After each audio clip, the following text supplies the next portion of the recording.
Hello and welcome to the Federal. I am Nilanjan Mukhopadhyay and you're watching Off the Beaten Track. India is now entered a very critical phase. Next year, by this time, the Lok Sabha election would have been over. We would have a new government in place. We do not know if there will be a new prime minister also or not. It's a very challenging period and we have to understand this. There have, of course, been several events of late. We recently also had the elections in Karnataka, where the Congress did very well. We have assembly elections coming out later this year in 5 important states, most of which are important in the north, where the BJP and the Congress are head-on, one-on-one conflict in those states, that is of Madhya Pradesh, Chhattisgarh, and Rajasthan. Now, I'm going to be talking about all this and the situation that India is in, the roadmap to 2024, with one of the foremost scholars who has actually kept an eye on India from a long distance away, from France all the way. I would like to welcome to this program Professor Christophe Jaffrelot, the research director at Singapore, Paris. He's also, he wears many hats. Professor of Indian Politics and Sociology at the King's Institute, London, and he's a non-resident scholar at the Carnegie Endowment in Washington, D.C. Welcome to this program, Professor Jafrilo. I'm very delighted to be able to speak to you on this particular program. Thanks for the invitation, Nilanjan. Thanks a lot. My first question to you is, since we are speaking very close to the 23rd of June, which actually the starting pistol of the race for 2024, that's the way many of us are looking at it in India, has actually started. The starting pistol was fired. You had in Washington, Mr. Modi's a day-long series of events, starting with bilateral meetings with the American president, a press conference much commented about, his address to the joint session of the US Congress, and then eventually the state dinner held in his honor. On the other side, in Patna, the city in Bihar, the capital city of Bihar, which has actually been the seat of many a political uprising in this country, you had once again efforts of several opposition parties to get together and try to form some kind of a nebulous coalition or an alliance or strike some kind of an adjustment with one another for the 2024 Lok Sabha elections. Somebody who has actually for more than 3.5 decades studied Indian politics, seen the rise of the Indian Hindu right wing very, very closely, where exactly do you see India positioned at the moment? Well, I think you rightly mentioned the trip to Washington that Narendra Modi has just completed in relation to the domestic scene, because clearly one of the reasons why Narendra Modi retains such a popularity, it's because of the way he is seen as a global leader, and the fact that Americans, French next month invite him and greet him is helping him a lot to assert his own persona, I would say, right, on the charismatic repertoire. So we see this. I see this international exposure of Narendra Modi as one of the pillars of his politics, of his repertoire, of his political repertoire that is so personalized.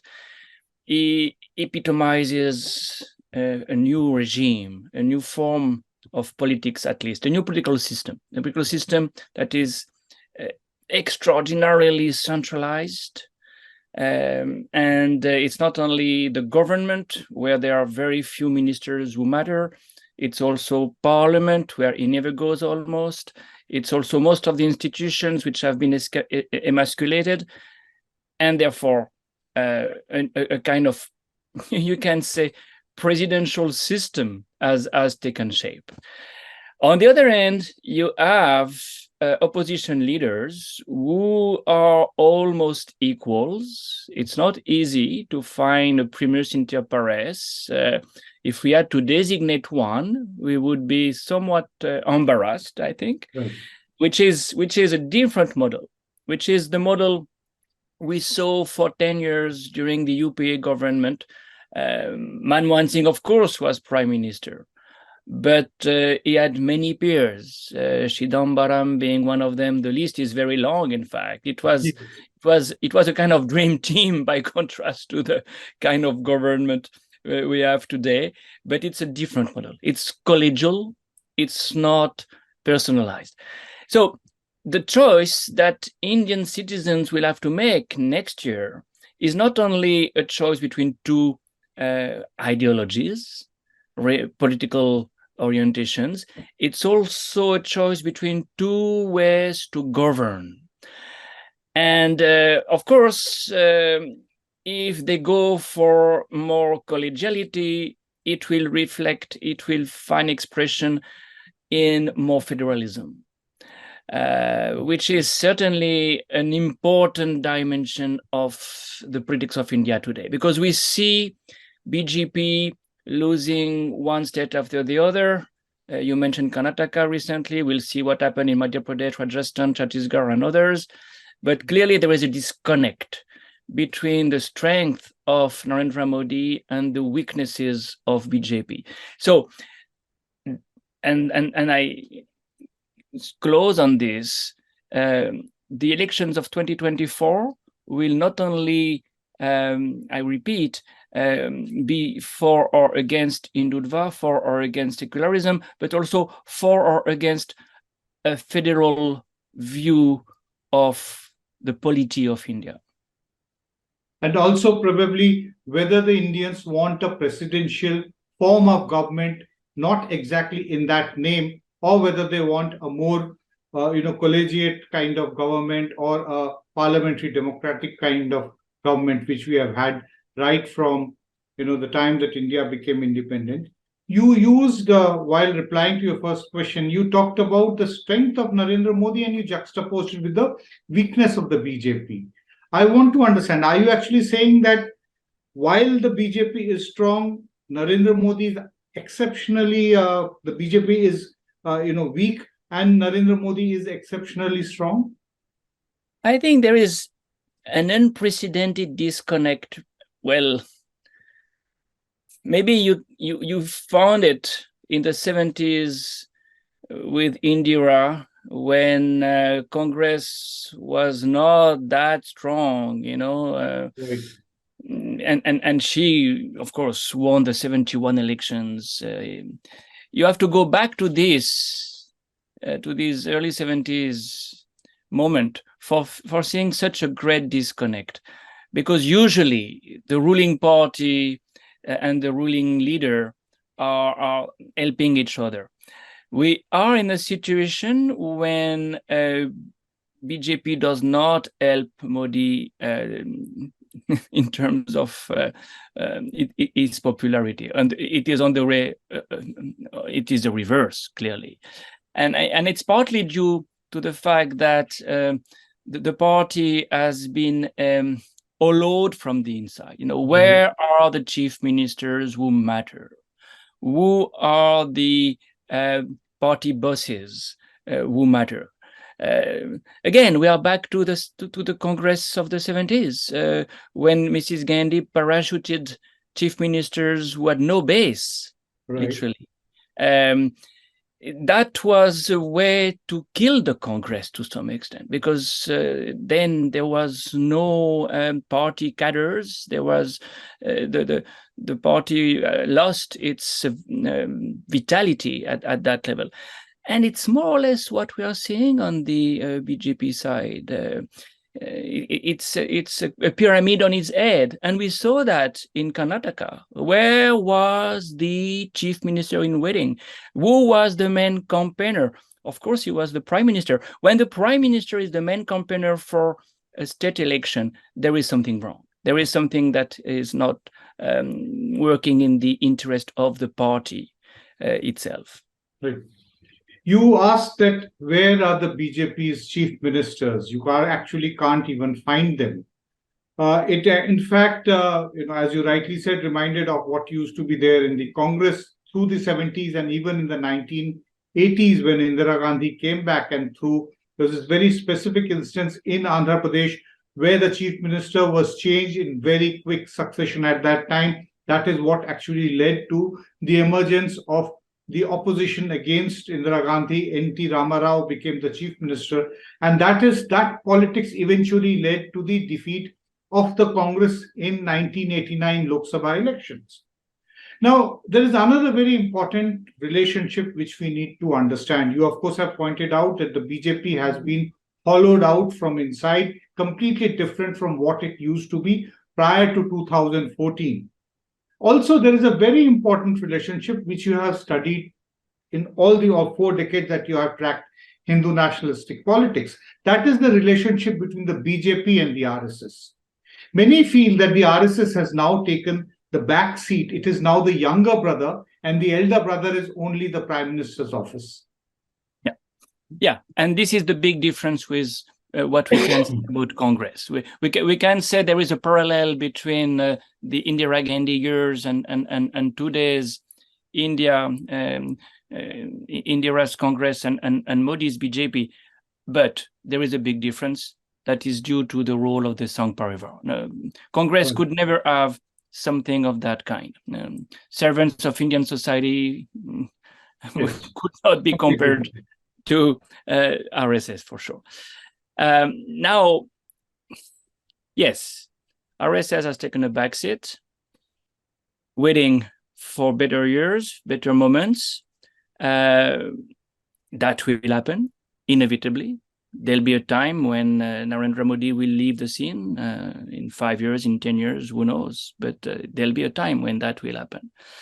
And RSS may seize this opportunity for staging a comeback and regroup and initiate what they have initiated in the past. In the past, they were the referees deciding who would be the candidate for prime ministership. And Mr. Advani was supported on one occasion and not supported on another occasion. So we could see this strategic role of RSS. Now, the question that will be, I think, particularly delicate when this moment will happen, because there are so few prime ministers in waiting on the BJP side. The second line of leadership has been decimated, and there are very few chief ministers who have the quality of a prime ministerial material. You may have tensions, you can say even factional fights of a new kind. The only chief minister with a very strong base is Yogi Adityanath at the moment, but is not necessarily the cup of tea of leaders in New Delhi and even in RSS. He is not from RSS, never forget that. He comes from a different school of thought. He comes from the, I would say, Hindu Mahasabha kind of school of thought, Savarkarite kind of school of thought. And Avedyanatha, his predecessor, and Digvijaynath, the predecessor of his predecessor, represent a different thread, a different lineage. So it's too early to say, of course. But yes, to respond to your question, RSS is at the moment marginalized, but will necessarily try to recover when the moment will happen. And two, it will not be probably as easy as in the past to find the person, the man, the BJP leader who could represent Hindu nationalism in the particular arena. There is another question which actually emerges from your answer which you just gave. You referred to Savarkar. There is a certain thinking within the country at the moment that the BJP today is more Savarkarite than it has ever been in the past. Would you agree with this interpretation or this viewpoint? Yes, to some extent, because you see the balance of power within the Sangh Parivar. In the past, under Vajpayee, well, when Vajpayee was the BJP leader, when Rajubaya was the RSS leader, you did not have the kind of extreme strident Hindutva discourse and policies that we are seeing, and that was clearly the legacy of the RSS culture. Right. The Savarkarite agenda style is much more embodied today by groups which were fringe elements and which are now more and more coming to the center of the Hindutva nebula. Bajrang Dal is certainly one of the symbols of this. This idea of vigilantism, this idea of cultural policy, that was not something you would see so crudely. Of course, RSS wants to change the lifestyle of Indians, but by persuading them, by converting them, not by forcing them, not by resorting to violence. And we see now with the anti-land jihad, the anti-love jihad, the anti-conversion movement, a new kind of vigilantism that is Savarkarite, because Savarkar always said, well, RSS is not acting enough. Right. Action is necessary, not only talking, not only preaching. Pracharaks are preachers, of course. He wanted more action. So yes, I agree. There is a kind of shift in the emphasis on what is the best way to promote Hindutva today. You referred to the Bajrang Dal. I was reminded of one of your articles in the last few months where you actually indicate, you're looking at it, Bajrang Dal, as a potential, the emergence of the deep state. That is what exactly was one of the phrases which are there in your article. Can you elaborate on this as to how you see it? Yeah. No, this is a very important point for me. And I would prefer to speak about a deeper state, because a deep state, we know more or less what it is. Pakistan is the model, a state where power resides in the hands of people who are not accountable to anybody. Right. That's a deep state. And of course, the security apparatus, surveillance are part of it. A deeper state is something different.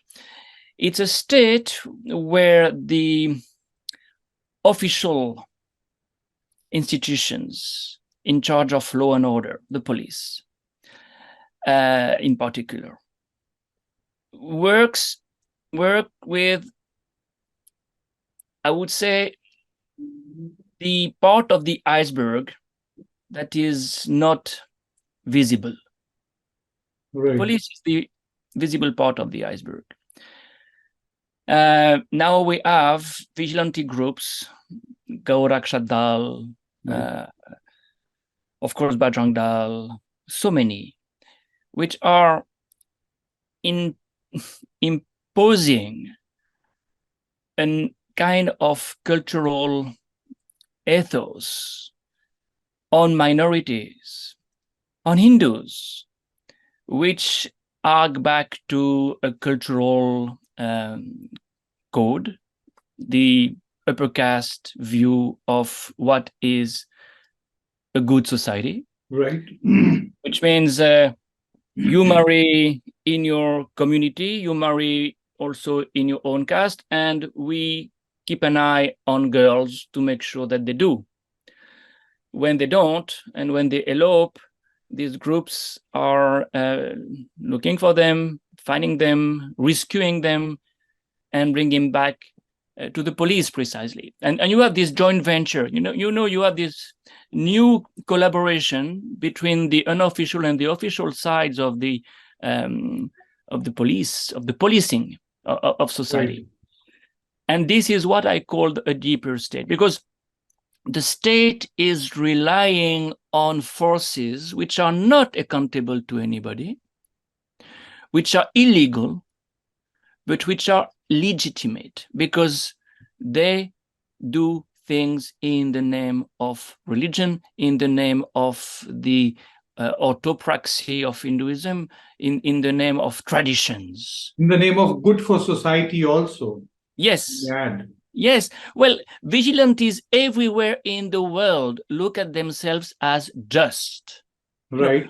You remember the word lynching comes from the name of Mr. Lynch, Right. who in the US in the 18th century took care of the Black people who were thieves, who were violent, and he did justice. It was illegal, but it was in the name of the good society, as you say. Right.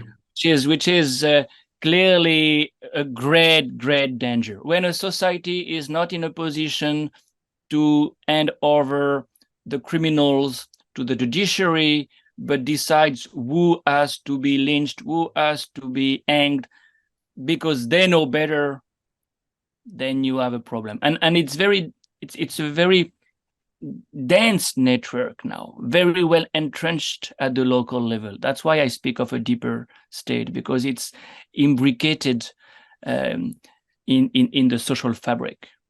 Right. Professor Jafrelot, let me draw your attention to a statement which was there in the address which Mr. Modi gave to the joint session of the US Congress, which actually caught my eye. He said that very recently India celebrated the 75th anniversary of Independence Day, a period after 1,000 years of foreign rule in one form or the other.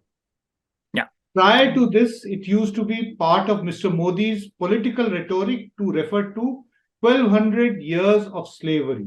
That's something which he had started using right from 2011 and 2012 when he was seeking his third term as chief minister.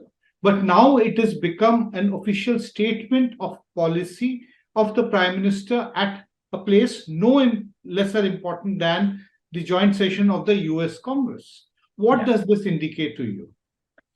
Well, it indicates that we have a de facto Indo-Rashtra in the making. It indicates that the legacy of the Indo-Islamic civilization is denied, has to be eradicated.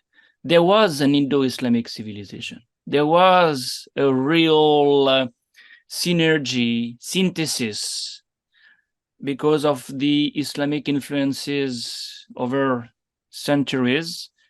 And that is supposed to be neutralized, denied, eradicated. And of course, it means that you have to rewrite your history, and that's what these textbooks are showing today. And but it also means that you stop taking care of the Islamic monuments, the architecture that is inherited from this period. But it means even more seriously that Muslims are bound to be second-class citizens because they are the heirs of an external part of the nation. They are not supposed to be part of the core nation. This is, for the moment, purely a de facto process, but it can find expression in laws and regulations. The Citizenship Amendment Act was clearly a first salvo, saying refugees, when they are Muslims, and come from Bangladesh, Pakistan, Afghanistan are not eligible to Indian citizenship. You have also laws and regulations saying in BJP rule states you can't marry someone from a different religion. Of course, you can't convert without the permission of the district magistrate. You can't even buy a house or a flat. This is true in Gujarat, without the permission of the district magistrate when it's located in a mixed area. So it's a de facto Indo-Raj, but with more and more legal components. And when it's not a de facto only, but a de jure ethno-nationalist or ethno-religious state, it is the Israeli model, because Israel is a democracy, but the state of the Jews. And it creates almost inevitably second-class citizens, the non-Jews. And if you want to marry a Jew when you're not a Jew, you have to go to Cyprus, because there is no other way to cross that red line.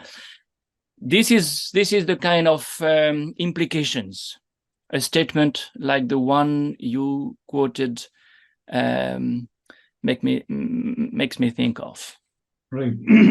Now, where does this statement and the implications which are there, how does this fit along with the constant messages which are being sent by the BJP leadership, in fact, from Mr. Modi itself, that we must reach out to the poorer sections of the Muslims? You know, there is a constant chatter that because Muslim society in India is not a homogeneous, it is also divided equally on caste lines, just the way Hindu society is also. So the BJP has the potential to be able to win over certain Muslims who are from the lower castes, the Pasmandas.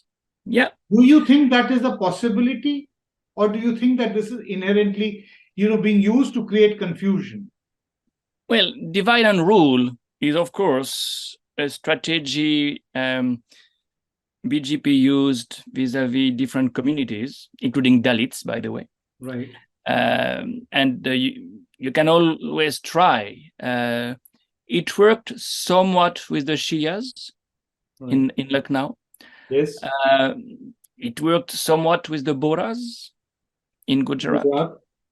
But in that particular case, it's really an extraordinary attempt, because when you look at any statistical data, and we have compiled at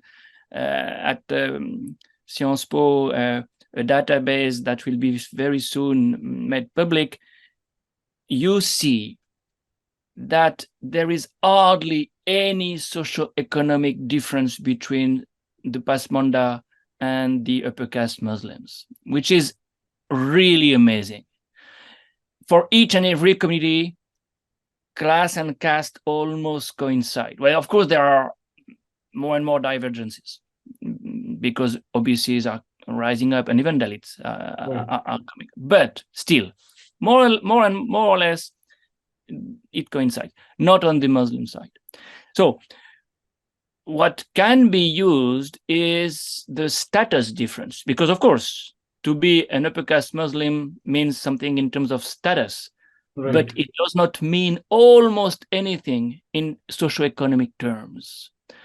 And therefore, they'll have to be very careful, because if they say, we are protecting the poor Muslims against the rich Muslims, that cannot work, because there is nothing like a class division of that magnitude on the Muslim side.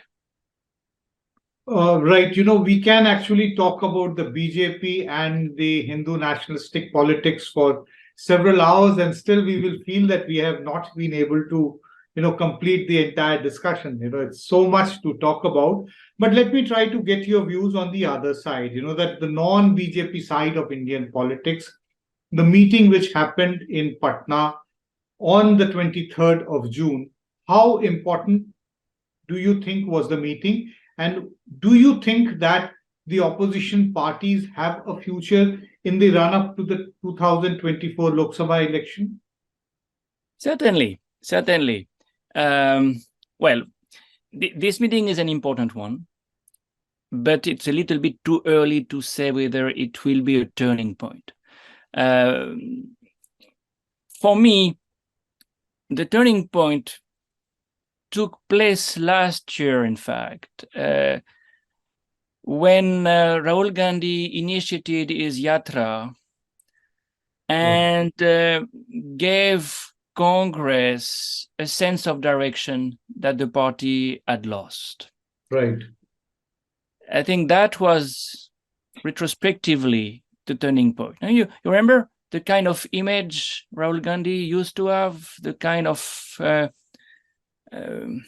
critiques we could hear at that time. That's over. He was ridiculed all the time. Now, at least he's not being ridiculed. He's being criticized at on different parameters. That is what is a change. Exactly. And it's not a minor change. It's a very significant change to my mind. Also because at the same time, Congress had party elections, not perfect elections for sure, but at least party elections have taken place. Right. So there is a Congress that is now in a position to be a kind of glue for a coalition. It can, and not necessarily for one of its leaders to prevail. That's why I insisted in the beginning on the collegiality dimension, because Rahul Gandhi is a team player.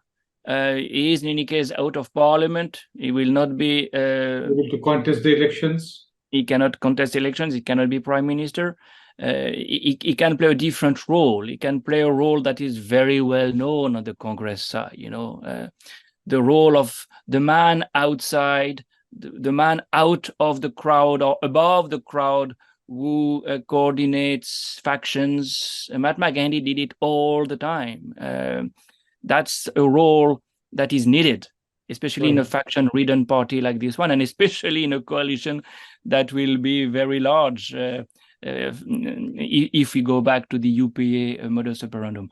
So the ball is more in the court of state party leaders, really. And some of them have realized that it was a kind of survival battle.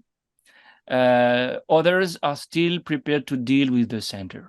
And they can deal with the center for many reasons, mostly bad reasons. You need the center for getting your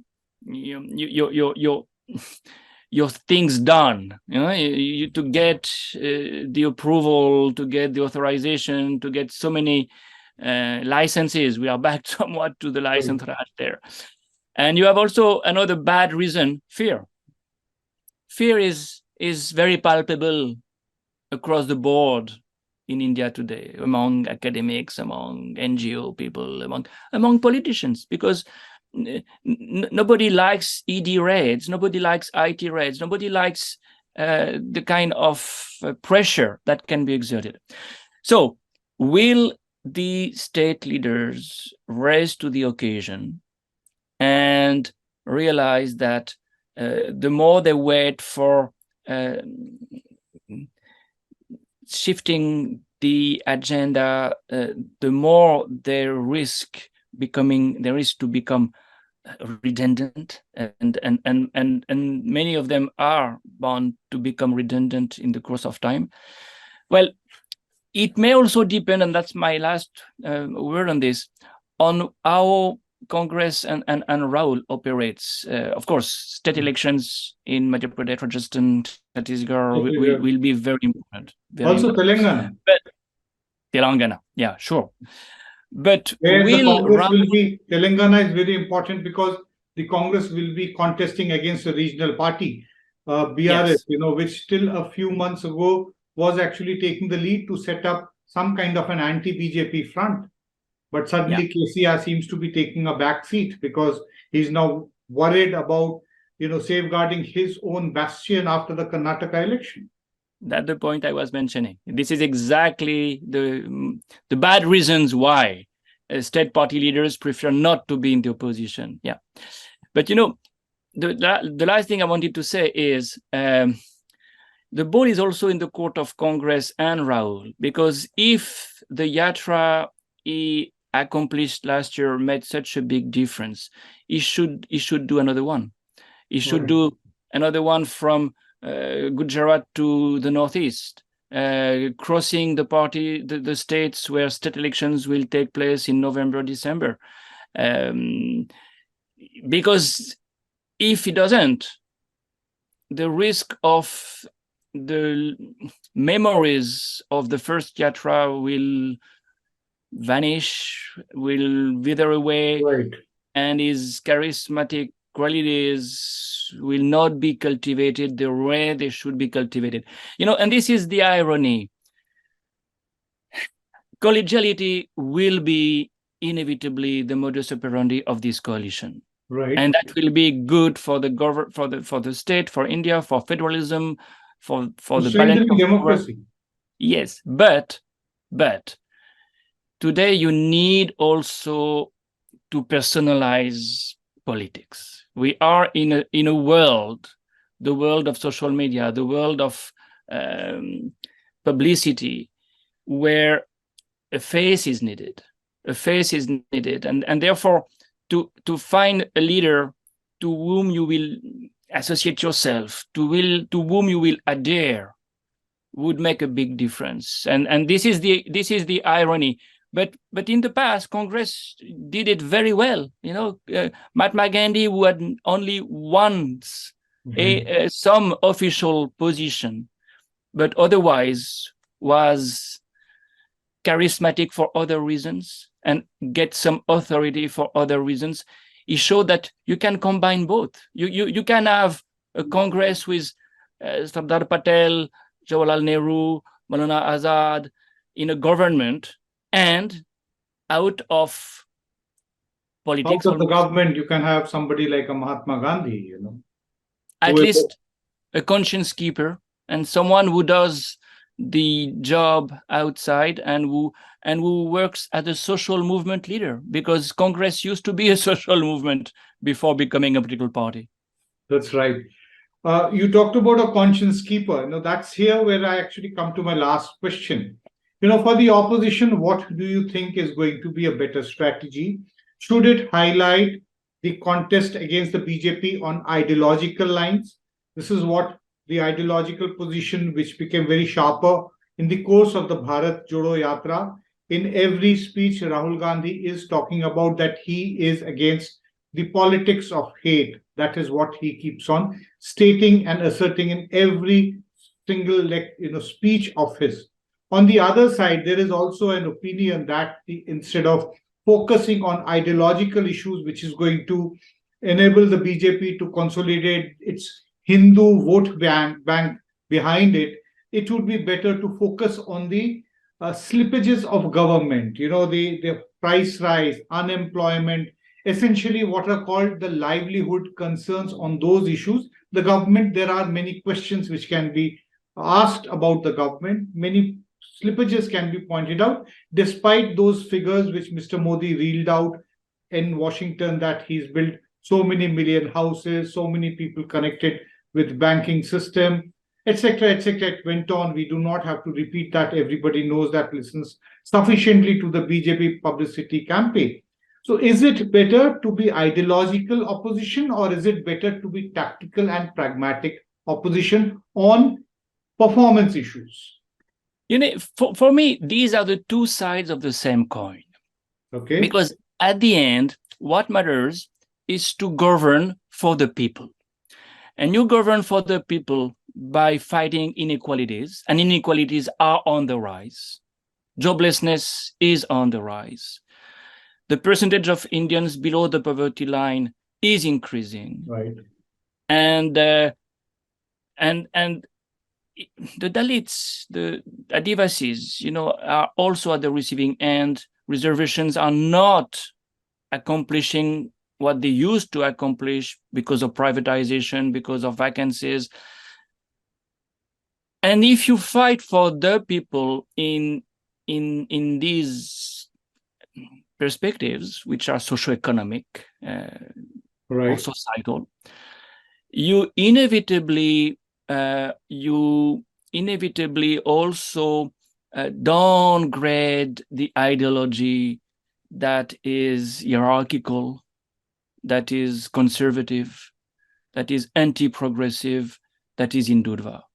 So really, I think you can kill these two birds with one stone. Now, if you need tactically to emphasize one dimension at the expense of the other, probably it makes more sense to focus on socio-economic issues than on identity politics issues, because Right.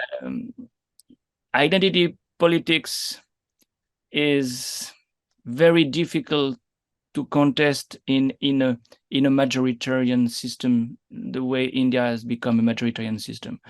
Right. I would make this amendment to my first statement. If you have to start with one argument, the socioeconomic argument makes more sense, and it makes more and more sense because the rise of oligarchs like Gautam Adani, for instance, is just unprecedented in the history of India. So there is a political economy of Hindutva. It's not only, and that's why I repeat, these are the two sides of the same coin, because how do you saturate the public sphere with Hindu nationalist slogans? Because you have the money for that. And where does the money come from? It comes from the oligarchs who are benefiting from privatization of airports, from all these uneven playing field practices. That's the rather complicated response I would make to your question. That is a complicated question. Right. Right. I know that it is a complicated question, but I guess we'll have to leave it here to keep it very open-ended, because we are still, almost 10 months away from the elections and much is going to happen. Let us also remember that last time in elections, in the 2019 elections, the entire nature of campaigning changed in the last 3 months, only after Pulwama terrorist attack happened. Prior to that, in 2018, which is what we are sitting in 2023, 5 years later, we might talk about. But then suddenly there might be some dramatic development and which may completely change the nature of the campaigning. But thank you very much, Professor Jafrelot. It's really been a delight to, extremely grateful to you for sparing time for us. Thank you very much. Thank you.